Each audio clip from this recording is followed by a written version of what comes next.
Hey guys, welcome back to Priya Sura's hut. ஒரு அம்மாவா என்னோட ஒரு ஆஃப்டர்நூன் ரொட்டீன் பார்க்கலாமா? என் பேபி வந்துட்டு ஆஃப்டர்நூனில் ஒரு 2 ஹவர்ஸ் நேப் எடுப்பார் அரௌண்ட் 12 o'clock.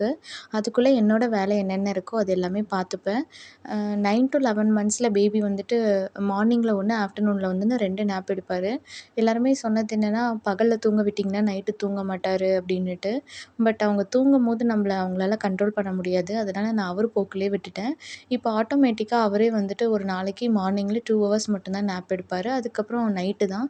அதுக்கப்புறம் ஃபுல்லாக விளையாடுவார். அதனால் அவருக்கு கம்பெனி கொடுக்கணுன்னே நான் மார்னிங்கே சமையல் வேலை எல்லாமே முடிச்சுட்டு, இந்த 2 ஹவர்ஸில் என்னென்ன வேலை இருக்குமோ எல்லாமே கம்ப்ளீட் பண்ணிக்கிட்டு அவர் கூட தான் மேக்ஸிமம் டைம் ஸ்பெண்ட் பண்ணணும்னு நினைப்பேன். இப்போ வந்துட்டு வீட்டு பக்கத்தில் இருக்க கோயில் வடபத்திரகாளி அம்மன் கோயிலில் வந்துட்டு பண்டிகை ஆரம்பிச்சிருச்சு.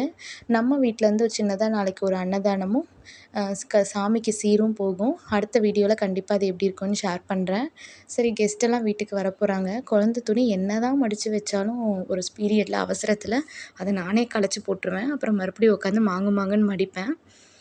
ஒரு சில நேரத்தில் நம்ம என்ன தான் நிறைய விஷயங்கள கடந்து போனாலும், நம்மளை பற்றி ஒரு விஷயம் நம்மள பேசுகிறாங்க அப்படின்னா, அது நம்ம காதில் விழுந்துருச்சுன்னா, ச்சே இவங்களா நம்மள இப்படி பேசிட்டாங்க, நம்ம இவங்கள இப்படி நினைக்கலையேன்ற மாரி இருக்கும்.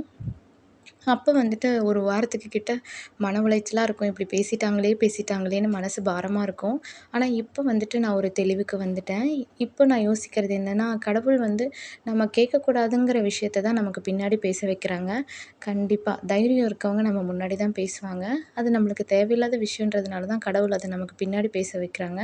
அதனால நாமளா காத குடுத்து கேட்டு, நாமளா அத மனச காயப்படுத்திக்கிட்டு, ஏன்டா இப்படி பேசுனாங்கன்னு நம்ம மன அமைதிய நாமளே கெடுத்துக்க வேண்டாம்.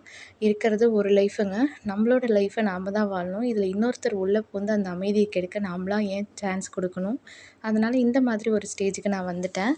அ பேபி தூங்குற டைம்லேயே வந்துட்டு சாதம் மட்டும் வைக்கிற மாரி இருக்கும். ஏன்னா மார்னிங்கே சமையல் வேலையெல்லாம் முடிச்சுருவேன். சாதம் வச்சுட்டு அவ்வளோதாங்க. அடுத்து தம்பி எழுந்தோனே அவர் கூட தான் விளையாண்டுட்டுருப்பேன்.